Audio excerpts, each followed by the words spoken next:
কি করছিস? আমি যাব না আজকে, ভীষণ টেনশন হচ্ছে আমার এই ইকোনমিক্স নিয়ে। কেন? 2 মাস বাদে পরীক্ষা, প্রিলিমস, কিচ্ছু বুঝতে পারছি না ইকোনমিক্স। আমি ইউটিউবের ভিডিও দেখেছি, এত এই ভর্তি আমার নোটস আছে, নোটস পড়ছি, বই পড়ছি, আমি কিচ্ছু বুঝতে পারছি না ইকোনমিক্স। আমার ভীষণ টেনশন হচ্ছে, আমি জানি না কি করব, এক লাইনও আমি ইকোনমিক্স বুঝতে পারছি না। নতুন একটা বই বেরিয়েছে, ওটা বরং দেখতে পারিস। আমি কদিন আগে পড়লাম। আবার নতুন বই? কোনটা? ম্যাকগ্রো-হিল পাবলিকেশনের নিতিন সিংহানিয়া স্যারের একটা বই, ইন্ডিয়ান ইকোনমি। ভালো হবে? আমার তো পড়ে খুব ভালো লাগলো, তুই একবার পড়ে দেখ, তুই আরো বেটার বলতে পারবি, দেখতে পারিস। আর এত টেনশন করতে না, চল ছাড়। Let's say you are given with a challenge. If you think you can do it, you will always see the opportunities that lie ahead. And if you think you cannot do it, you will start seeing the obstacles that are associated with it.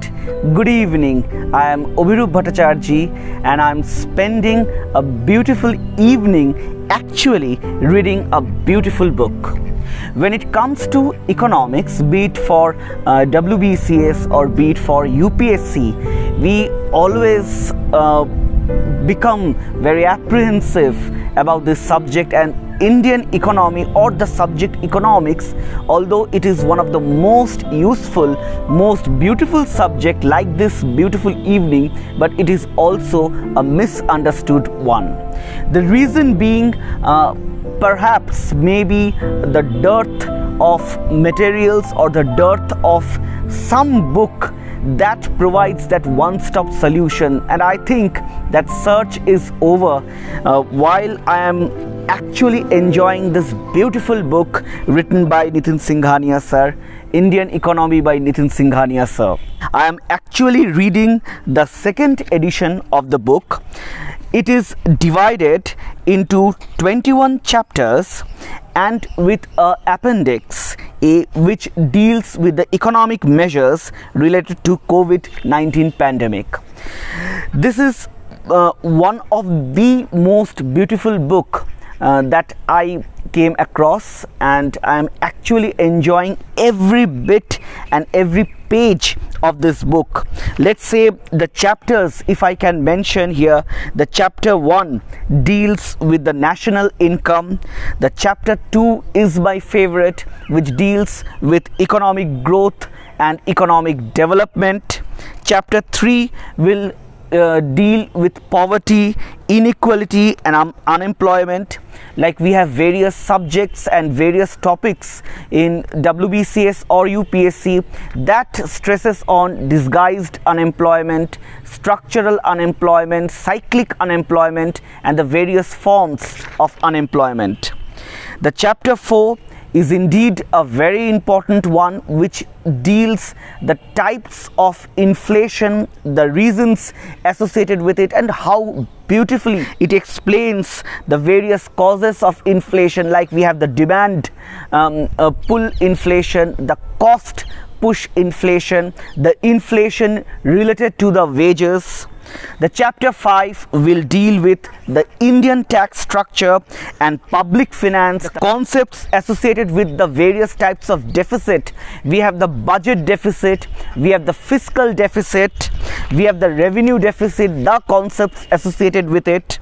Chapter 6 is an important one which deals with the nitty-gritties of economic planning in India, and it is very important because we need to appreciate the concept of planning and the post and pre-era of our planning, what happened before Niti Aayog, the first 5-year plan, the second 5-year plan, the third 5-year plan. What do you mean by plan holidays? What is rolling plan? So there are so many concepts associated with it, and they are actually beautifully explained. What is the Gandhian strategy? What is the Harold Domer model?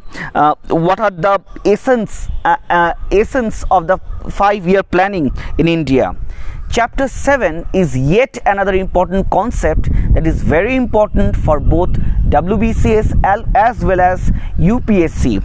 It deals with the money and banking, the history of banking in India, the various credit control mechanisms, the LAF, the statutory liquid ratio, the SLR, the cash reserve ratio, the concepts of repo rate, what do you mean by reverse repo, repurchase, those things. We have the various concepts of the export import bank, the mudra bank, the non-banking financial companies, and various associated with it. What is special about this book, that this particular book, why I call this book a one-stop solution, because it dealt with certain of the topic concepts that are now recently gaining popularity both in our civil service exam, be it in UPSC as well as WBCS. You have the various concepts of the Basel 1, the Basel 2, the Basel 3 norms. You have the various financial inclusion, the NPAs, the non-performing asset, and the national strategy for financial education and the national strategy for financial inclusion.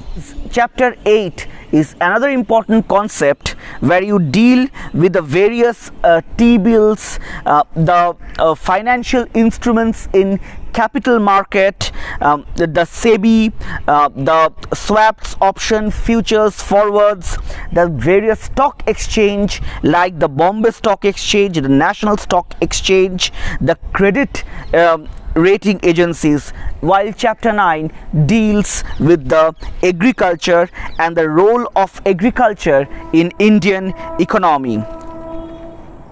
We have the various acts associated with the agriculture.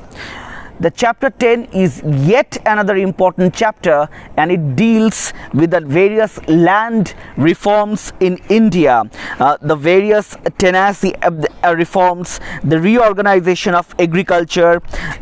Chapter 11 deals with the irrigation of India or the irrigation system in India, the various types of and methods of irrigation, while chapter 12 is complete in itself, that deals with the Indian industry, the various MSME sectors, the corporate social responsibility, the index of 8 core industry, the present trend in IIP, which is the index of industrial production, the policy of mini ratnas, navaratnas. So these are very important topics that are in vogue or in trend with recent UPSC as well as WBCS. Chapter 13 deals with the food processing industry in India, and chapter 14 deals with the service sector, the telecommunication sector, the communications sector, while chapter 15 deals with the infrastructure. Chapter 16 is yet another very important chapter that explains the concepts of balance of payment, portfolio investment, loans, the foreign exchange reserves, the Indian external debit, the J curve, while chapter 17 deals with the India's foreign exchange and foreign trade. Chapter 18 gives us a preview of international economic institutions, like we have the IMF, we have the Bretton Woods institution, we have the GATT, we have the ITO, we have the major WTO agreements, we have agencies like MIGA, Multilateral Investment Guarantee Agency, MIGA, we have International Finance Corporation IFC and International Development Association IDA, and we have the IBRD. These are associated with providing loans, the soft loans, the various type of loans, and there are other international economic organizations like World Economic Forum, the OPEC, the ASEAN, the various important summits that are very important in terms of examination. Chapter 19 is yet another important chapter that deals with the population and demographic dividend, the various ratios like the CSR, child sex ratio, the various pyramids that we must understand in understanding and appreciating the demographic dividend. Chapter 20 deals with the various investment models, and chapter 21 is yet another, I will say, it is a futuristic chapter that deals with the sustainable development goals and climate change and how you can associate them with the Indian economy. And we have a beautiful appendix that actually assesses the economic conditions, the economic scenario that the COVID pandemic has brought. The best part of this book is that the presentation of this book is in a very digestible format. Like, we always look forward to notes, smart, crispy notes for reading a subject as well as analyzing as well as for revision as well. So when you go through the chapters of this book, you will understand that it is written in a note format, in a very lucid language that is easy to understand even to someone or to some layman who is first introduced to the subject of economics, and I am sure that you will definitely love economics. If you have the coverage of the Indian budget, and I actually am loving this beautiful chart here, which is the 6 pillars of union budget